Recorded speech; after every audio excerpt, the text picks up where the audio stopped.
Morning student. आज हम लोगों का क्लास 5 में आप लोग का फर्स्ट डे है। तो आज हम लोग जो है क्लास स्टार्ट करेंगे एसएसटी का फर्स्ट चैप्टर। चैप्टर नेम क्या है? Global and map, globes and map, है ना। तो इसमें कुछ जो है आपको हार्ड वर्ड आएंगे, उसको हम लोग नोट कर लेंगे। उसको दे देते हैं। ये कुछ इस चैप्टर के वर्ड मीनिंग है, इसको हम लोग नोट कर लेंगे और रिमेम्बर कर लेंगे। इसके बाद नेक्स्ट हम लोग आएंगे, इस पर कुछ मुख्य पॉइंट पर हम लोगों को डील करना है और समझना है। वो मुख्य पॉइंट हम बोर्ड पर दर्शा देते हैं। देखिए, अब हम इस पर मुख्य पॉइंट, 4 मुख्य पॉइंट है जिस पर हम लोग इस क्लास में डील करेंगे। फर्स्ट पॉइंट है ग्लोब। सेकंड क्या है? Latitudes and longitudes. Third point है difference between map and globe. Fourth point है language of a map. Okay, अब ग्लोब, ग्लोब क्या है? तो ग्लोब जो है वास्तव में हमारी पृथ्वी का एक छोटा सा नमूना है ना। एक सेम जो है पृथ्वी के आकार का ही हुए हमें ग्लोब जो है दर्शाता है ना। तो इसकी मदद से हम अपनी पृथ्वी के बारे में जानकारी जो है ले सकते हैं। ये ग्लोब है कैसा? जैसे हमने पहले पिछले क्लास में जान चुके हैं कि हमारा ग्लोब, ये पृथ्वी जो है स्फेरिकल है, तो उसी प्रकार हमारा ग्लोब भी क्या है? स्फेरिकल है। तो इसके माध्यम से हम अपनी पृथ्वी के भिन्न भिन्न स्थानों के बारे में जानकारी लेते हैं। या हमें इसमें हमारा पृथ्वी का एक्चुअल शेप एंड साइज भी जो है, शेप एंड साइज नहीं देख सकते, उसमें जो शेप दे सकते हैं लैंड का या सी का हो, ओशंस का हो। इस पृथ्वी का ये सब मेन चीज जो है इस ग्लोब पर दिखाया जा सकता है ना। अब हम लोग देखेंगे कि ये जो है ग्लोब है ना। तो इस ग्लोब में ये पार्ट जो है आपको इस तरह से जो है बने हुए होते हैं, है ना। अब ग्लोब की सबसे ऊपरी पार्ट जो है उसको हम लोग क्या कहते हैं? North pole. और सबसे नीचे बॉटम साउथ पोल, ठीक है। और बीच में जो है इसके ठीक दोनों को बीचों बीच में होता है इक्वेटर, जो कि आपको इसको 2 भाग में डिवाइड करती है ना। तो ये 2 भाग में जो डिवाइड करती है, तो एक साइड में जो इक्वेटर के नॉर्थ पोल में होता है उसको बोलते हैं नॉर्थ हेमिस्फीयर, और इक्वेटर से साउथ पोल तक जो डिस्टेंस होता है उसको हम कहते हैं साउथ हेमिस्फीयर। अब यहाँ देखेंगे कि यहाँ से जो है आपको ये 0 डिग्री से इक्वेटर से स्टार्ट होता है, इक्वेटर से स्टार्ट होकर यहाँ 90 डिग्री तक नॉर्थ पोल तक जाता है, और इस 0 इक्वेटर से साउथ तक यहाँ तक 90 डिग्री तक जाता है। तो इस तरह से जो है आपका टोटल जो है ये आपको जाता है ना। तो खैर उसको हम लोग इसमें पढ़ेंगे। इसको हम इस तरह से जो है देखते हैं। दूसरी बात क्या है कि ये ग्लोब जो है ये अपनी एक्सिस पर जो है घूर्णन करती है ना, पार्ट घूमती है ना, इस प्रकार से। तो अब हम लोग इसको लोअर, ये अपर और इसको लोअर पार्ट भी कर सकते हैं, जैसे हमने नॉर्थ हेमिस्फीयर और साउथ हेमिस्फीयर के बारे में बताए, है ना। ठीक है, अब नेक्स्ट पॉइंट आएंगे लैटिट्यूड्स एंड लॉन्गिट्यूड्स। अब यहाँ देखेंगे इसी ग्लोब पर हम देख लेते हैं, जैसे ये इक्वेटर है ना। ये आपको बोले कि ये बीचों बीच, पृथ्वी के बीचों बीच या ग्लोब के बीचों बीच में यह जो है पास कर रही है, समझे। अब यहाँ पर जो है हम और दिखाते हैं मेन उसके बाद हम बताते हैं। चलिए अब हम लोग देखते हैं लैटिट्यूड्स एंड लॉन्गिट्यूड्स। तो सबसे पहले हम लैटिट्यूड। अब यहाँ पर देखेंगे कि हमने आप लोगों को पहले बता दिए थे कि ये आपको इक्वेटर है, ये नॉर्थ पोल है, ये साउथ पोल है। अब इसमें देखेंगे कि नॉर्थ हेमिस्फीयर में इक्वेटर से नॉर्थ पोल तक 2 मेन जो है लैटिट्यूड है। अब यहाँ पर सबसे पहले हम लोग देखेंगे लैटिट्यूड और लॉन्गिट्यूड दोनों में क्या डिफरेंस है, पहले इसको हम लोग जान लेंगे। तो लैटिट्यूड जो है आपको किधर जा रहा है? ईस्ट टू वेस्ट, जो लाइन क्रॉस कर रही है ना, ईस्ट टू वेस्ट। अब यहाँ पर मैप के अनुसार हम लोग देखते हैं कि इसको क्या बोला जाता है? नॉर्थ, है ना। इसको बोलते हैं साउथ, इसको बोलते हैं वेस्ट, इसको बोलते हैं ईस्ट, ठीक है, तो हम लोग इसको सबसे पहले कंफर्म हो लेंगे ये लाइन को कि लैटिट्यूड कौन सी लाइन है और लॉन्गिट्यूड कौन सा लाइन है। तो लैटिट्यूड हमेशा जो है ईस्ट और वेस्ट के डायरेक्शन में जो लाइन जो क्रॉस कर रही होती है उसको हम लोग बोलते हैं, सबसे पहले इसको कंफर्म हो लेंगे। और लॉन्गिट्यूड जो है वो इस तरह से जाएगा, इसको फिर हम फिगर देंगे, है ना, ये वाला जाता है इस तरह, माने नॉर्थ टू वेस्ट। लॉन्गिट्यूड और ये लैटिट्यूड में सबसे फर्स्ट डिफरेंस आपका ये जाता है ईस्ट टू वेस्ट और ये नॉर्थ टू साउथ। ठीक है, अब इसको हम लोग देखेंगे मेन लैटिट्यूड। यहाँ पर बोले थे कि ये जो है टोटल लॉन्गिट्यूड जो है, ये लैटिट्यूड जो है आपको 181 इतना कैसे है, 100 देख लीजिए, 0 डिग्री दिख रहा है ना, यहाँ से आपको 90 डिग्री है, यहाँ से आपको 90 डिग्री, तो 90 90 180 हो गया और एक ये है, तो ये टोटल मिलाकर आपको 181 लैटिट्यूड, है ना, आपको होते हैं। अब इसमें देखेंगे इसको मेन जो है आपको बांटा गया है, यहाँ पे देखिए 0 डिग्री से 23.5 डिग्री और 23.5 डिग्री से फिर गया है 66.5 डिग्री, तो यहाँ पर इक्वेटर हो गया 23.5 डिग्री पर। नॉर्थ में जो आपको जो मेन लाइन है उसको क्या बोलते हैं, ट्रॉपिक ऑफ कैंसर। ठीक है, इसको क्या बोलेंगे, ट्रॉपिक ऑफ कैंसर। इसको हिंदी में क्या बोलते हैं, कर्क रेखा। इसको क्या बोलते हैं, विषुवत रेखा, कर्क रेखा। और यहाँ देखिए 66.5 डिग्री पर जो है लाइन क्रॉस कर रही है उसको क्या बोलते हैं, आर्टिक सर्किल, है ना। अब यहाँ पर फिर नीचे आते हैं, ये हो गया आपको नॉर्थ हेमोस्फेयर में, और यहाँ साउथ हेमोस्फेयर में देखेंगे 23.5 डिग्री, यहाँ भी 23.5 देख रहे थे, यहाँ भी 23.5 है। दोनों में अंतर देखना है कि इसमें जो है नॉर्थ हेमोस्फेयर जो बोलते हैं वो नॉर्थ लिखा जाता है, यहाँ से साउथ लिखा जा रहा है, तो 23.5 डिग्री साउथ है ना। इस पर जो लाइन क्रॉस कर रही है जा रही है उसको बोलते हैं ट्रॉपिक ऑफ कैप्रिकॉर्न, यानी मकर रेखा, है ना। फिर नेक्स्ट है 66.5 डिग्री साउथ, वहां उस रेखा का क्या नाम रखा गया है, अंटार्कटिक सर्कल। तो ये मेन रेखाओं का नामकरण किया गया है ना। अब यहाँ उसके बाद जो है ये आपको जो आती 66.5 डिग्री से चला जाता है 90 डिग्री तक, है ना, इसी सर्कल में आता है। सर्कल में समझ गया। अब यहाँ पर ये डिस्टेंस आपका ये आ गया, ध्यान दें, इक्वेटर से इस डिस्टेंस तक को ट्रॉपिक ऑफ कैंसर का नाम दिया जा रहा है। यहाँ पर जो ट्रॉपिक ऑफ ये कैप्रिकॉर्न है, इधर ट्रॉपिक ऑफ कैंसर का, वैसा ही ये जो है आपको जो चला जाता है ये जो है ट्रॉपिक ऑफ, तो ये मेन नामकरण जो है कर दिया गया है आपको लैटिट्यूड का। अब हम लोग तो इसका नामकरण, इसको जो है थोड़ा सा इंडिकेट, अगर इसे समझ लेंगे तो समझ लेंगे, तो फिर हम इसको हम लिखा देंगे, ठीक है। अनित इसी को नोट कर लें, इसी को हम लोग नोट कर लेंगे। अब इस चलिए हम लोग लैटिट्यूड के बारे में जान गए, मेन में लैटिट्यूड को भी हम लोग एक जगह नोट कर लेंगे इसी प्रकार। नेक्स्ट अब आते हैं ये लॉन्गिट्यूड। अब यहाँ पर उसी समय आपको बताए थे कि लैटिट्यूड का और लॉन्गिट्यूड में डिफरेंस। यहाँ देखिए ये आपको आ जा रहा है लॉन्गिट्यूड, है ना,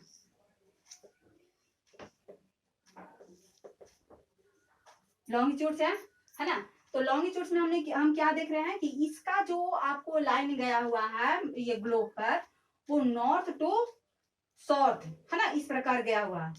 इसको अब हम लोग देखेंगे कि ठीक जिस प्रकार की आपको ऑरेंज पाए जाते हैं, ऑरेंज को जैसे 6 में हम लोग काटते हैं वहां देखिएगा, ठीक उसी प्रकार का हमारा शेप भी बना हुआ है। और उसी प्रकार से इसमें था कि आपको इसको अगर 2 भाग में बांटेंगे तो आपको आधा आधा होगा, अगर यहाँ काट देंगे तो ये बड़ा हो जाएगा, ये छोटा हो जाएगा, लेकिन यहाँ पर आप कहीं से भी कट कर दीजिएगा आधा तो हमेशा इक्वल ही होगा।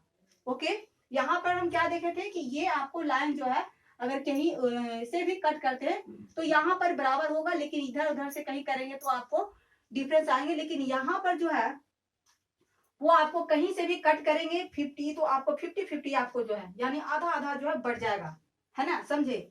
तो ये दोनों में है डिफरेंस। अब यहाँ पर देखते हैं लॉन्गिट्यूड जो है उसमें जैसे बोले थे कि आपको वहां से 90 गया, यहाँ से 90 ये 0 डिग्री से 90 गया। यहाँ पर आपको देखिए ये है ग्रीनविच ऑफ लैंड, है ना, या इसको बोलते हैं प्राइम मेरिडियन, ग्रीनविच लैंड, या इसको बोलते हैं प्राइम मेरिडियन, है ना। अब यहाँ पर देखिए प्राइम मेरिडियन माना गया है, मानक रेखा है ना, मानक रेखा।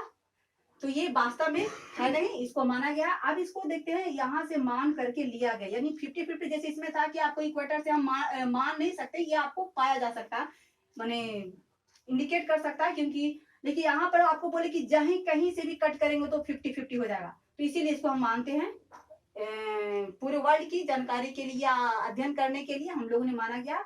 तो ये जो है आपको कहाँ पाया जा रहा है, ग्रीनविच ऑकलैंड, लंदन के नजदीक, है ना, लंदन के नजदीक जो है पाया जाता है। अब इससे हम 50-50 कर रहे हैं, तो ये 50-50 इधर से आपको इसे प्राइम मेरिडियन से इसको लेकर के नॉर्थ ये ईस्ट तक, और इस प्राइम मेरिडियन से वेस्ट तक जो है टोटल रेखाएं 180 गई है, और यहाँ भी 180 गया हुआ है, 80 डिग्री तक, इतना डिग्री तक, समझे। तो अब इसको हम देखेंगे तो 180 कितना हो गया, 360, है ना। तो टोटल ये रेखाएं कितनी हो गई, 360, समझ गए।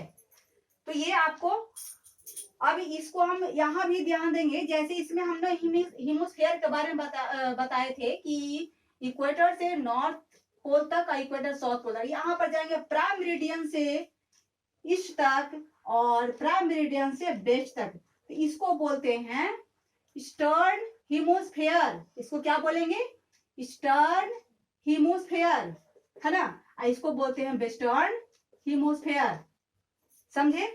तो ये भी हीमोस्फीयर, और ये हीमोस्फीयर का मतलब क्या बता, तो गोलार्ध, जैसे उत्तरी गोलार्ध, दक्षिणी गोलार्ध, तो इधर हो गया ये पूर्वी गोलार्ध और पश्चिमी गोलार्ध, समझे ना। तो इस तरह से आपका लॉन्गिट्यूड और लैटिट्यूड। अब इसमें हम लोग देखेंगे कि एक चीज और देख लेंगे, इसमें एक और होता है ग्रिड, वो क्या होता है सो भी समझेंगे। तो ये ग्रिड जो है, जैसे जहां पर दोनों कट करते हैं, जैसे ये आपको गया हुआ है इक्वेटर, है ना, इस तरह से जो है आपको डिग्री गया हुआ है, तो जहां पर ये दोनों लाइनें कट करती है, यानी कि लॉन्गिट्यूड और लैटिट्यूड जहां पर मिल रही है, उस जगह को क्या करते हैं, ग्रिड, समझे। उसको ग्रिड का नाम दिया गया, ग्रिड कहते हैं, इसको याद रखेंगे। अब विशेष आगे जो है नेक्स्ट अपना पॉइंट पर हम लोग आएंगे। इन दोनों में डिफरेंस बहुत कुछ हम बता चुके हैं, लेकिन एक बार हम लिख देंगे और लिख करके इसको समझ लेंगे दोनों में क्या डिफरेंस है। ओके, इसको देख लें, और हो सके तो अपना CW कॉपी में इसको नोट कर लेते हैं। चलिए नेक्स्ट हम लोग देखते हैं मैप्स, है ना। तो ग्लोब के बारे में हम लोग जान लिए, समझे। अब मैप के बारे में, तो पृथ्वी का एक्यूरेट स्ट्रक्चर जो है ग्लोब देता है, लेकिन मैप जो है एक्यूरेट स्ट्रक्चर नहीं देता है, लेकिन अध्ययन करने के लिए मैप का ही प्रयोग ले सकते हैं। पृथ्वी पर के सतह का डिटेल करना या उसके बारे में अध्ययन करना, इससे ग्लोब पर से संभव नहीं है, मैप से संभव है, जो कि आपको एक छोटी सी पार्ट को भी आपको बड़े अथी डील करके जो है डिटेल करके बता सकता है, लेकिन ग्लोब पर नहीं, है ना। तो मैप, उसको अध्ययन करने के लिए मैप का ही प्रयोग करते हैं, और इसको कहीं भी ले जाना जो है बहुत इजी होता है ग्लोब के अपेक्षा, समझे। तो ग्लोब, ये मैप क्या है, map are drawing on the earth surface or a part of it's on a flat, है ना, फ्लैट सरफेस। तो आप देखेंगे इस मैप को जो बनाते हैं, यानी कि जो ड्रॉ करते हैं, उस व्यक्ति को क्या कहा जाता है, कार्टोग्राफर, है ना। मैप बनाने वाले को कार्टोग्राफर, और जो मैप बना हुआ है उस मैप को क्या करते हैं, कार्टोग्राफी। जो वर्क उनके द्वारा किया गया, कार्टोग्राफर के द्वारा जो वर्क किया गया, डन किया गया, उसे हम कार्टोग्राफी कहते हैं, है ना। तो इसके माध्यम से, मैप के माध्यम से, मैप हम लोगों को क्यों जरूरी है, तो मैप के माध्यम से ही हम उस लोकेशन के बारे में जानकारी ले सकते हैं, उसके डायरेक्शन के बारे में हो, है ना। और इजी वे में जो है हम कहीं भी मैप के माध्यम से हम जा सकते हैं, पहुंच सकते हैं, जानकारी ले सकते हैं, इसीलिए जो हम लोग मैप का जो उपयोग करते हैं, ठीक है। तो इस प्रकार देखिए, ये किसी भी सिटीज का हो, रोड का हो, है ना, इस सब का मैप जो है यूजफुल होता है किसी भी टूरिस्ट के लिए, है ना। तो इसके साथ साथ इस मैप में जो है और भी सारे उपयोग किए जाते हैं, जैसे सिंबल का हो, ये साइन का हो, इस सब का उपयोग जो है किया जाता है कैपिटल के लिए, है ना, उस पर दर्शाया जाता है। इसी मैप पर आपको दर्शाए जाते हैं, कैपिटल दर्शाना हो, सिटी दर्शाना हो, या एयरपोर्ट को दर्शाना हो, या आपको पॉलिटिकल ये पुलिस स्टेशन दर्शाना हो, ये ऑफिस दर्शाना, स्कूल वगैरह हो, है ना, जो भी हो, तो इस मैप के माध्यम से ये सारी चीज को हम शो कर सकते हैं। ओके, अब यहाँ पर कुछ जो है आपको दोनों में डिफरेंस, जैसे ग्लोब के बारे में हम लोग जान गए, मैप के बारे में, तो दोनों में क्या डिफरेंस है, उसको 3 डिफरेंस को हम लोग दे देते हैं, उसको नोट कर लीजिएगा। चलिए अब हम लोग इसको नोट कर लेंगे। आप लोग बोले थे कि difference of maps and globe में जो है 3 को आपको दिखाया गया। A map is a drawing of the earth surface or part of it's on a flat surface. Okay, but globe is a model of the earth. Second difference क्या हो गया, all the places can be seen on the map at the same time, but globe is difficult to give detailed informations of a particular place on a globe. Third difference क्या है, a map can be easily carried around and packed it in a small place, a space, but globes are difficult to carry. Okay, इसको हम लोग note कर लिए। अब next है, हम लोग इसी के बारे में पढ़ेंगे, मैप के बारे में, टाइप्स ऑफ मैप। तो मैप कितने प्रकार के होते हैं, 3 प्रकार के, 3 टाइप्स ऑफ मैप होते हैं। ये देखिए, फर्स्ट टाइप क्या है, फिजिकल मैप, सेकेंड टाइप क्या है, पॉलिटिकल मैप, थर्ड टाइप क्या है, थीमेटिक मैप। अब फिजिकल मैप में हम लोग क्या दिखते हैं, आपको इसके पिछले क्लास में भी पीसकैप के बारे में बताया गया था, उसकी भौगोलिक स्ट्रक्चर, यानी कि कहाँ पर आपको डेजर्ट पार्ट है, कहाँ जो है माउंटेन पार्ट है, या आपको जो है पठारी रीजन है ना, ये सब जो है जो दर्शाए जाते हैं, है ना, जो कि आपको कहीं पर देखिए कलर से दर्शाया जाता है ना, तो या आपको बर्फीले पार्ट हैं, ये सब जो दर्शाया जाता है वो उस मैप में कलर से दर्शाए जाते हैं, समझे, कलर को यूज ज्यादा किया था, तो वो हो गया फिजिकल मैप, यानी कि उसकी भौगोलिक स्ट्रक्चर के बारे में जो दिखाया गया वो फिजिकल मैप में आता है। पॉलिटिकल मैप में आता है जिसको वहां पर शो नहीं होता, लेकिन उसको हम लोग जैसे किसी स्टेट से हो गया, कंट्री से हो गया, जो कि आपको उस एरिया में बॉन्डेज के रूप में इस प्रकार जो है दिखाया जाता है, यानी बॉन्डेड किया हुआ पार्ट जो आपको दिखाता है, किसी भी डिस्ट्रिक्ट का हो, स्टेट का हो, कंट्रीज का हो, वे सभी आ जाते हैं पॉलिटिकल मैप में। ओके, अब आ गया थीमेटिक मैप। इस मैप में जो है आपको दिखाया जाता है रेनफॉल के बारे में, टेम्परेचर के बारे में हो, या आपको वेजिटेशन के बारे में, ये टाइप ऑफ वेजिटेशन हो, इस तरह से जो दर्शाया जाता है ना, टेम्परेचर दर्शाना हो, कहीं कहीं जैसे हम लोग देखते हैं न्यूज पर कि आपको बारिश के बारे में, है ना, दिखाता है, या आपको बादल के बारे में दिखाता है, ये सारे मैप जो है आपको थीमेटिक मैप में आते हैं। ओके, तो इस तरह से जो है इसको हम लोग बना लें, इसको हम बुक से एक बार आइडेंटिफाई कर लेते हैं, देख लीजिए फिगर, इस तरह देख लें, तो ये आपको आ गया फिजिकल मैप, यहाँ देखिए पॉलिटिकल मैप, और ये आ गया आपको थीमेटिक मैप, देखिए यहाँ पर, है ना, इस तरह से जो एक एक कर देंगे।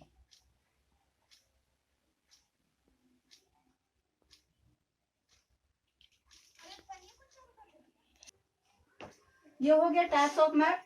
अब टाइप्स ऑफ मैप के बाद हम लोग आते हैं कि यही सारे मैप का जो एक साथ जो बुक होते हैं, जिस बुक में ये सारे मैप पाए जाते हैं, उस बुक को क्या नाम दिया गया है, एटलस, है ना, इसको डिफिनेशन कुछ लिखा देंगे, है ना, तो collections of maps put together in a book for is called Atlas. Okay, ठीक है, इतना के बाद अब नेक्स्ट क्लास में हम लोग देखेंगे language of a map. Okay.